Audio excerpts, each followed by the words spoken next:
30 তাৰিখে ৰাতিপুৱা 10 বজাত আমি গুৱাহাটীৰ খানাপাৰা ফিল্ডৰ পৰা বিতৰণ কৰিম। আমাৰ মুখ্যমন্ত্ৰীৰ আত্মনিৰ্ভৰ অসম আঁচনিৰ প্ৰথম কিস্তিৰ ধন 30 তাৰিখে ৰাতিপুৱা 10 বজাত আমি গুৱাহাটীৰ খানাপাৰা ফিল্ডৰ পৰা বিতৰণ কৰিম। ইতিমধ্যে আমাৰ জিলা উপায়ুক্তসকলে নিৰ্বাচিত ছাত্ৰ-ছাত্ৰীসকলক আমন্ত্ৰণ জনাইছে।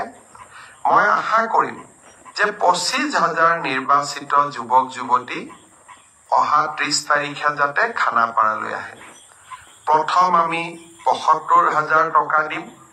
3 দিনীয়া প্ৰশিক্ষণটো সমাপ্ত হোৱাৰ লগে লগে আমি আৰু 25,000 টকা নৱেম্বৰ মাহৰ ভিতৰতে এই যুৱক-যুৱতীসকললৈ আগবঢ়াম।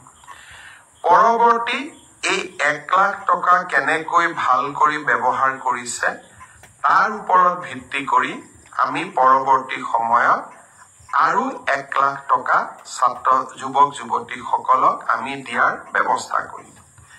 বহুতে মোক সোধে টকাটো ঘূৰাই দিব লাগিব নেকি? 1 লাখ টকা ঘূৰাই দিব নালাগে।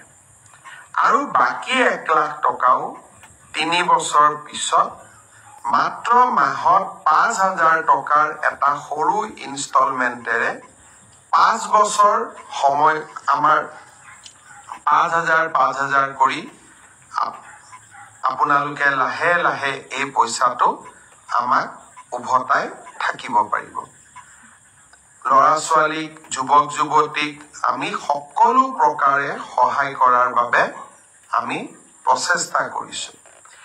এই মুখ্যমন্ত্ৰীৰ আত্মনিৰ্ভৰ অসম আঁচনিৰ দ্বিতীয় লানিও আমি লগে লগে আৰম্ভ কৰিম। এইবাৰ আমি আৰু নতুনকৈ 75,000 যুৱক-যুৱতীক এই মুখ্যমন্ত্ৰীৰ আত্মনিৰ্ভৰ অসম আঁচনিলৈ আনিবৰ বাবে চেষ্টা কৰিম।